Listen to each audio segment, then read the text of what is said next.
Okay, good afternoon, everyone. I would like to talk about visualizing high dimensionality data. So we as humans can only perceive 2-dimension, up to 3-dimension actually, but the data we have usually more than that, n-dimensional data. So how to see those data clearly?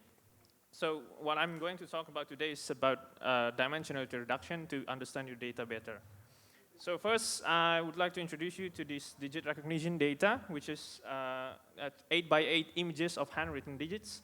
And we want to project them into 2 dimensions so we can understand them better. So here's the code, and we can see that using principal component analysis, we can project them into 2-dimensional. And then we can see that some of the images or some of the digits can be easily distinguished, so like the 4 and the 3. Otherwise, it's not so clear. So what can we do to this problem? We can use T-distributed stochastic neighbor embedding. This is a statistical method to project the data into 2-dimension as well. But here we can see that it is easily distinguishable. It's linearly separable at right now if you are using t-SNE. However, t-SNE can be quite slow. So another approach to deal with this problem is to use UMAP, or Uniform Manifold Approximation and Projection. This is highly mathematical stuff. So if you don't have PhD in math, I don't recommend to read the paper. But yeah, do it at your own peril. So, but here we can see that it is linearly separable. The green ones and the blue ones, the red one, and so on and so forth. We can see that it is clearly linearly separable right now. So if we are using another type of images, such as fashion amnes, a more difficult one. So it is images of shirts, jackets, shoes, bags, sandals, and so on. We can download the data from TensorFlow. We can see that PCA can differentiate some of the data. You can see here that the yellow ones and the pink ones are close. But maybe those are the sandals or the shoes, so they are quite similar. But otherwise, we can see the other ones are much lower in the X2. But using t-SNE, we can separate them better. We'll see the orange clusters here, or orange islands, and yellow islands, and so on and so forth. And UMAP can do this even better, so can clearly separate the data. So those are image data sets. How about text data sets? We can use names here if we want to see whether the data of name can be separated using count vectorizer or n-grams. We can project them into 2D using the similar methods. So we see that it is 2000 dimension. Using PCA, it's something like this. But using t-SNE, it's something like this. Here we can see that this is the Muhammad's clusters. Yeah, something like this, Muhammad clusters. And then Kurnia here, Kurniawan, Kurniawati, and so on and so forth, and other names as well. So UMAP can do something similar to that. And then afterwards, we can move on to a more difficult data set, which is the 20 news groups. I only take 6 classes here: the atheism, Christian, hardware, Windows. So basically 3 major classes and 6 subclasses. We can see that PCA cannot really differentiate these 6 classes. However, when you are using t-SNE, we can separate them easily. Yeah, it is linearly separable right now. And the orange ones and the red ones are news from the computer or technology category. UMAP can do this even better. So how to misread UMAP? When you are using UMAP, hyperparameters really matter. Cluster sizes doesn't mean anything, so you cannot interpret that. And the distances between clusters might not mean anything as well. And you might see some spurious clusters in the data, so you may need more than one plot. Another technique that I don't have the time to talk about is autoencoder, which is using neural networks, but you can look it up in Google. But the key takeaways of my talk today is you can use PCA first. It is the fastest and the axes are interpretable, but it failed to keep topological structure when projecting the data into 2 dimensions. The alternatives are t-SNE and UMAP, and UMAP is significantly faster than t-SNE, but the thing is you can only interpret the clusters. So here are some of the references that you can see. Look it up online, PCA, t-SNE, and UMAP, and there are some blogs as well. So that's it. Thank you very much.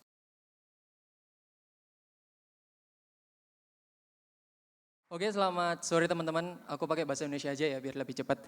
Oke, hari ini aku akan bahas tentang bagaimana sih cara kita memvisualisasi populasi sama kepadatan Surabaya karena aku orang Surabaya berdasar dengan volume. Jadi seperti kita tahu kalau misalkan kita punya sebuah masalah. Jadi masalahnya adalah kalau misalkan kita ingin pakai data atau kita ingin menganalisa data, kita itu hanya dapat semacam tampilan kayak di BPS seperti ini. Jadi hanya semacam kayak tabel, ya that's it.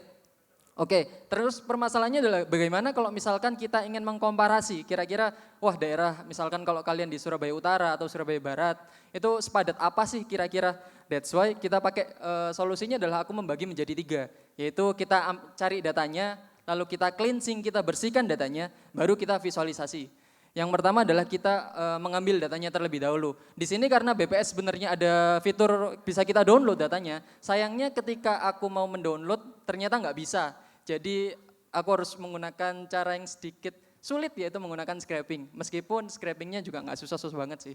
Jadi scrapingnya aku menggunakan Beautiful Soup, lalu aku bisa mendapatkan data tabel berdasarkan populasi sama kepadatan atau luas wilayah di kota Surabaya. Nah, additional data yang akan kita pakai itu cukup bermanfaat karena terima kasih sama OpenStreetMap Indonesia karena aku udah bisa untuk membuat semacam choropleth. Jadi nanti kita akan menampilkan bentuk ini atau JSON ini itu penting ketika kita nantinya ingin mendapatkan area dari suatu wilayah. Nah, selanjutnya adalah kita melakukan pembersihan datanya karena pasti data yang akan kita dapat nggak mungkin semuanya perfect kan. Jadi kita harus membersihkan datanya terlebih dahulu. Dari data yang seperti ini nantinya digabung, dicampur aduk, lalu menjadi seperti ini. Jadi ada distrik atau kecamatan, terus ada area, luas areanya berapa. Kalau misalkan kalian tinggal di Surabaya Barat, pasti kerasa kalau areanya cukup besar dibandingkan dengan Surabaya Pusat yang misalkan daerah, let's say daerah-daerah Gubeng gitu-gitu kan pasti padat. Nah, jadi di situ ada latitude, longitude, itu cukup penting untuk kita mendapatkan area dari datanya. Lalu ada male population sama female population supaya kita bisa membandingkan lebih banyak mana sih penduduk, persebaran penduduk di Surabaya. Nah, yang pertama adalah kita pakai simple code seperti ini. Jadi code-nya adalah pakai volume.map. Terus yang location yang ini, 2 ini adalah latitude sama longitude dari kota Surabaya. Jadi tampilannya akan seperti ini. Baseline dari sebuah peta akan menjadi seperti ini. Jadi peta Surabaya ya. Selanjutnya adalah dengan menambahkan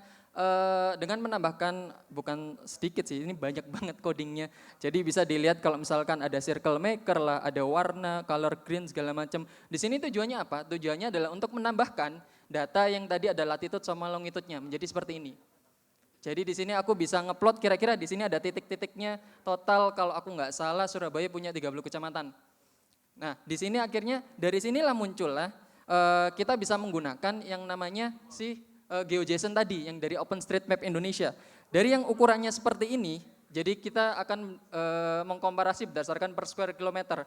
Jadi pertama kita ketika udah punya populasi, kita udah punya luas area, maka kita kan bisa lihat kira-kira sepadat apa sih kota Surabaya itu. Bisa dilihat jadi seperti ini.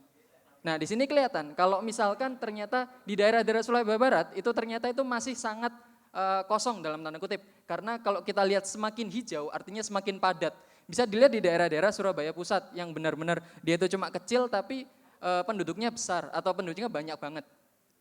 Nah, terus selanjutnya adalah kita ingin mengkomparasi berdasarkan total populasi. Kalau misalkan kayak tadi lebih besar atau lebih padat di Surabaya Pusat, kira-kira seperti apa sih total populasinya? Akan menjadi seperti ini ternyata. Ingat semakin merah artinya dia itu semakin padat banget. Bisa dilihat kalau misalkan di daerah pusat ternyata bisa sampai 200.000 penduduk di area pusat, Surabaya Pusat lebih tepatnya. Nah, terus bagaimana kalau misalkan kita ingin mengkomparasi, tadi kan ada jumlah laki-laki sama perempuan. Gimana sih cara kita mendapatkan kira-kira lebih banyak mana laki-laki sama perempuan? Dari yang kita komparasi, dari lebih banyak laki-laki sama perempuan menjadi seperti ini. Ternyata ada polanya, polanya yaitu bisa dilihat kalau misalkan di daerah-daerah Surabaya Timur, terus ada Surabaya Pusat yang agak sedikit Surabaya Pusat itu ternyata lebih banyak, kalau misalkan semakin hijau berarti dia semakin banyak perempuan. Kalau misalkan yang putih berarti dia lebih banyak laki-lakinya. Oke, seperti itu semuanya bisa dicek di GitHub saya, terima kasih.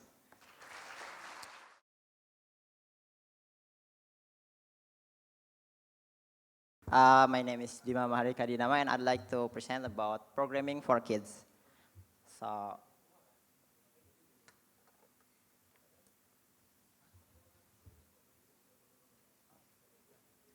So this is a little about me. Let's skip it. So why we have to know about programming for kids? Why should kids learn about programming and how is capability of kids? And what kind is the best for kids programming? The first is about why.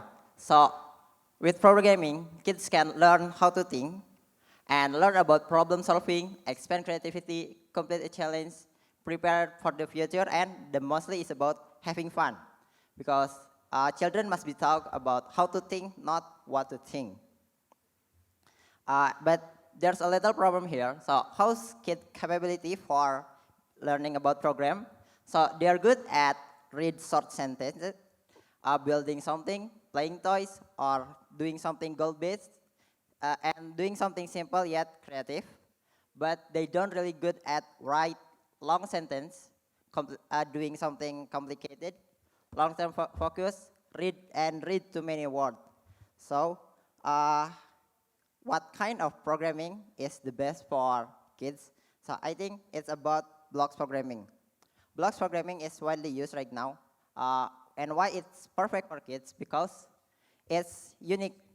They have, and it's colorful, yet it's very drag and it's very simple because all you need is just something like drag and drop it. And then I have a friend that teach me about something like this. It's Asamebot. There's three robots about Asamebot, Asamecar, and Asamekit. And I'd like to show you about the demo, but my computer just crashed. So I'm sorry. How many minutes? 3 minutes. I think that's enough time for showing it. Okay, give applause for Dima. Not yet. 3 minutes left.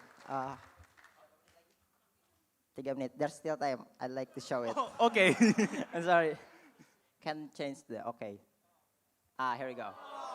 Here is about, what's good about Asame is about when you put the blocks, it also shows you the Python code in it. So Kit is not only about building blocks, but they also can build it and then they also learn how to write it. It's not just, the mostly building blocks is just building blocks coding. There's no writing, but in here kids, they can know what's behind the blocks. And there's really something, there's Asame car is also just get ready and then there's so many what to do in here. And sometimes kids just get creative. So in about there's a car, they see what is going to happen when we give it the command, and then when we give them a problem about how to do a race and how to go to some place, they can think creative using this. Within this command, just not so many, but it's enough for kids. I'm sorry for all the technical problems. So thank you so much.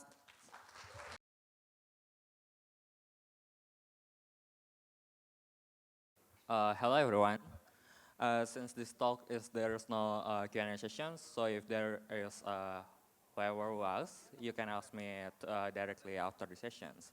So I'm going to talk about speech recognitions on how you can build it, and also I give some a broader view on how speech recognitions along the way until this time. So here's about me. I work at Warung Pintar as machine learning engineer, and also I use Python a lot. And also my research is about NLP and speech processing, and also I'm an editor of DataFox Indonesia, and I'm also a maintainer of Jakarta Research and Data Science ID. Source the contents. First, overview. Second, libraries. Third, datasets, papers, and software that can you build for speech recognitions in Indonesia, for example. Here's the overview. Speech recognition is about on how you can encode the signals of voices into the text. Here's some product that use speech recognition, such as Google Home, Amazon Alexa or Amazon Echo and also Apple HomePod. So this is one of the tasks that speech recognition works in. And speech recognition could not be standalone because there are some parts that you also have to build and to support the speech recognition to work well in real world environment, right? Because automatic speech recognitions could not stand alone, there are several tasks that you have to support this acoustic model, such as speech enhancement, speech variations, speech verifications, emotion recognitions, and text-to-speech.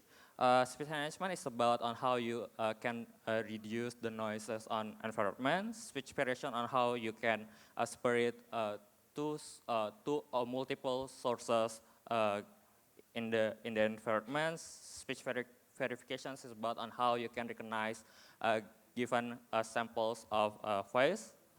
And also emotion recognition on how you can recognize whether this person's or given voices is emotion is about. And also text-to-speech is about given text, so you can decode it into the speech. Here's some libraries that our team used to, such as Librosa, TensorFlow, and Keras, and also PyTorch. And also the other some useful libraries such as Soundfile, PyAudio, Python speech features, and also speech recognitions. Here's the thing that I think that is most burden toward developing speech recognitions because there are some well-known libraries such as scikit-learn or something that when you want to build speech recognitions, right? So I will to recommend you when you want to build this kind of system. First thing you have to understand is Librosa, and others such as for deep learning, you can use PyTorch or Keras. And also there is some major data set that they can use or you often found on research papers such as TimeIt, Library Speech, Switchboard, WSJ, and also there is Indonesian speech corpus that has already been published. So almost 3 of 5 is have a license, so you can use such as library speech to test your experience. So here's the papers. You can go to these papers, listen, and yeah, here's the software that you can go to. And these conclusions, Indonesian speech datasets is now available, and Python environment is good for developing speech recognitions, and building a speech recognition model is not easy, but it's not impossible. Thank you.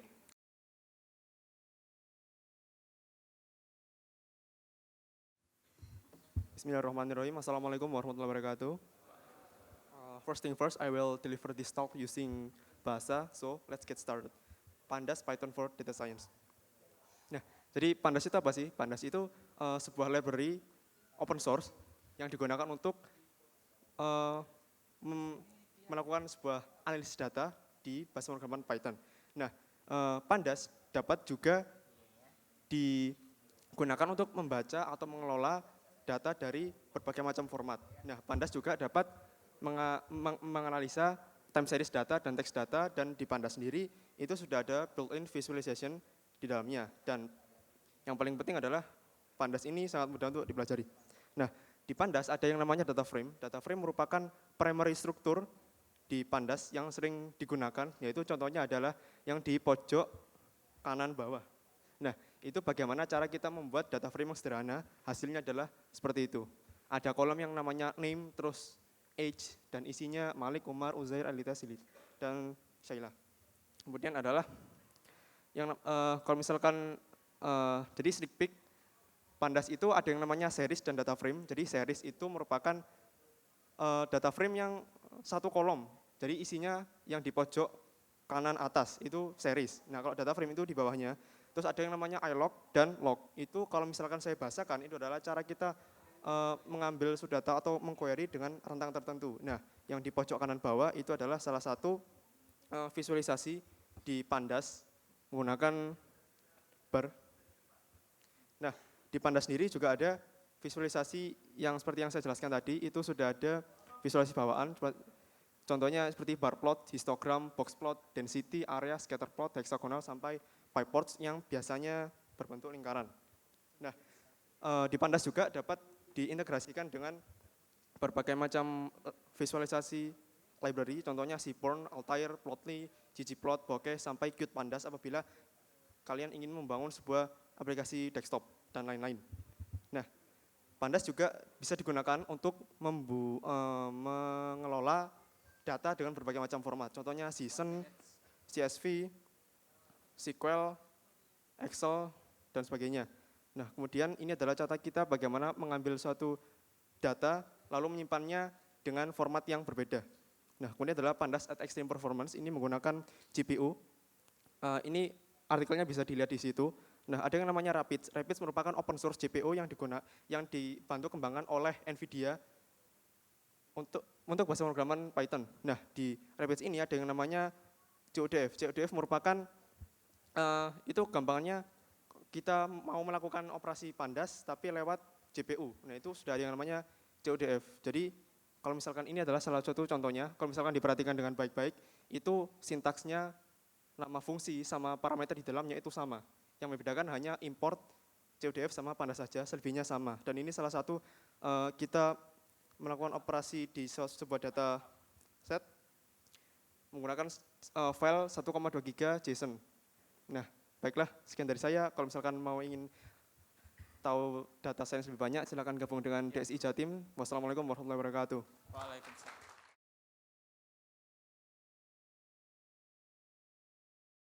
Okay, good afternoon, everyone. Now I'm gonna teach you about transfer learning, especially in computer vision, in 5 minutes. So if the people before me excites you, I'm gonna bore you to death now, okay? Now, first lesson. The problem is I wanted to decorate my room as an ITS student. I should love my campus. So I want the ITS campus to be in Van Gogh style, but not like filtery, Instagrammy style stuff, but I wanted the edges, I wanted the patterns, I wanted the strokes, I wanted the colors of Van Goghs to be in ITS, which is, so there will be the input, the style image, the input image, and the generate image. Sorry, the style image, input, and generate image. And then, how would someone see this?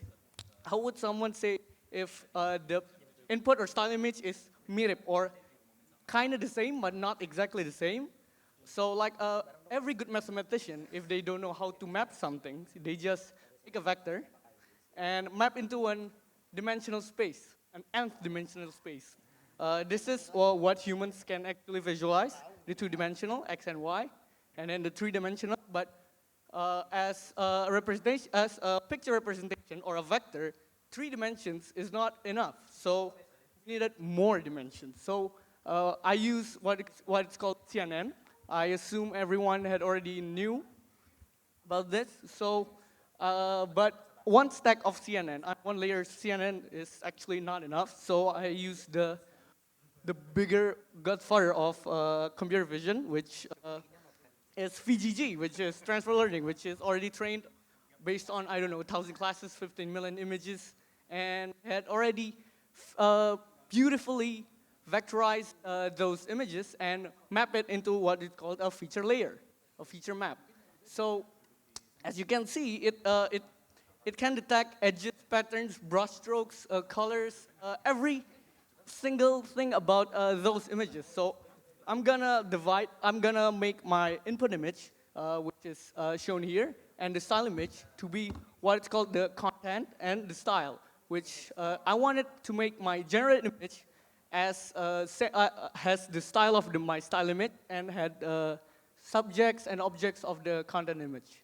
So what I do is I initiate a random image, which is a white noise, then iteratively add the styles and the brush strokes and the colors and extract the important features in the content image, and then iteratively layer by layer, epoch by epoch until this image is generated. So transfer is basically an optimization problem, or what you call a loss function, L total loss function. So be ready for some math problems here. Loss is actually a content loss. This is in Indonesia because I thought it was all Indonesians.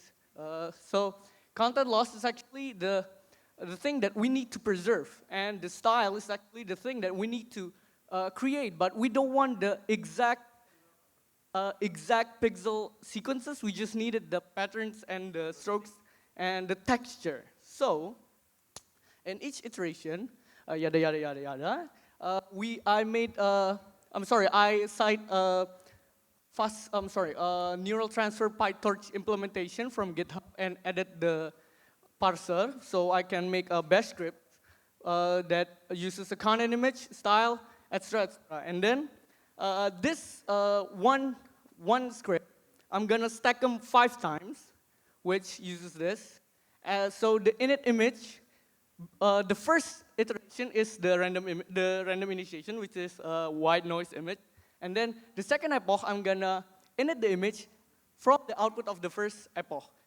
Then you do it again and again until 5 times or 10 times or 200 times. It's up to you until the total loss function is actually less and less and less. And you can see that this beautiful Jalan Tunjungan mapped into a Monet style photo.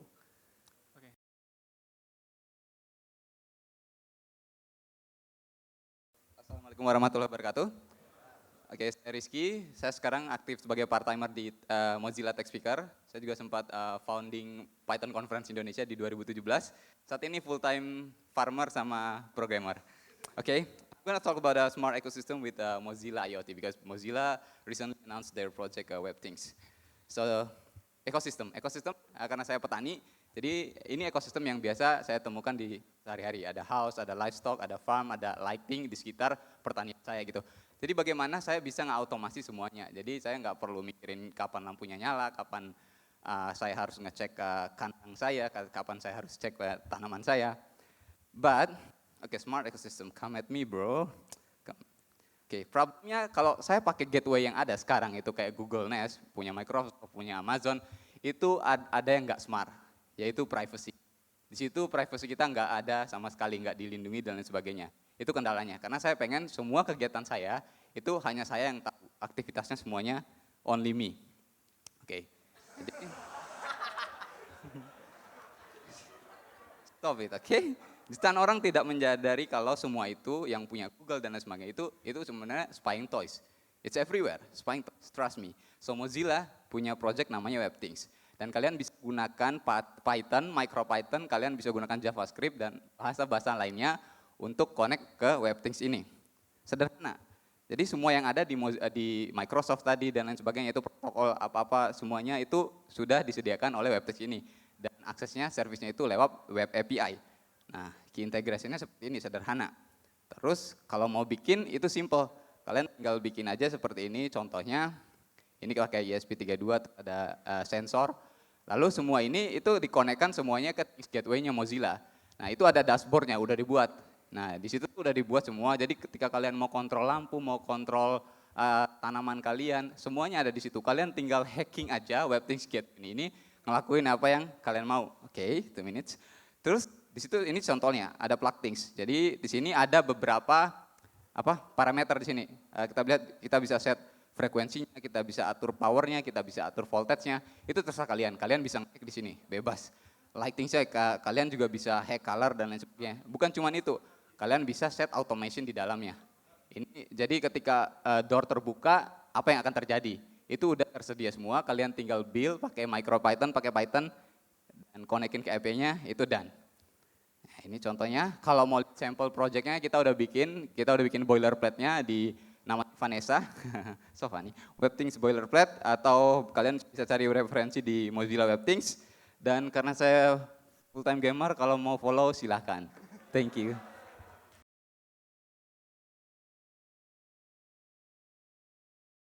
Assalamualaikum warahmatullahi wabarakatuh. Perkenalkan, nama saya Reva. Di sini saya akan membawakan sebuah topik yang bisa dibilang agak levelnya di bawah ya, dasar. Karena ini cuma sekedar gimana cara antar muka dengan antara hardware dan hardware menggunakan Python. Biasanya kan Python dipakai untuk machine learning, deep learning, rata-rata kalau cari referensi kayak gitu. Nah di sini saya mau bicara cara melakukan antar muka. Ini bahasan saya hanya pengantar muka dengan hardware dan bagaimana cara menjalankan program di beragam perangkat. Ini salah satu contohnya adalah tugas akhir saya dulu, peta digital untuk menunjukkan posisi kendaraan kereta api menuju perlintasan secara real time. Blok diagramnya kurang lebih seperti ini. Raspberry Pi terhubung dengan GPS, terhubung dengan buzzer dan LED sebagai indikator, dan ada tampilan untuk menunjukkan posisi di peta. Jika kita lihat datasheet, GPS itu memiliki beberapa interface. Jika kita gunakan UART, maka cari di PyPI, kita dapat serial, lalu kurang lebih menggunakan library seperti ini. GPS menggunakan PySerial, buzzer dan LED karena hanya GPIO, Raspberry Pi punya library namanya AirPy-GPIO. Dan untuk UI saya gunakan PyGObject untuk menampilkan latitude dan longitude. Yang lainnya, project lainnya, Raspberry Pi terhubung dengan GPS dan OLED display untuk display status, battery gauge untuk mengetahui tegangan baterai dan ditampilkan ke web.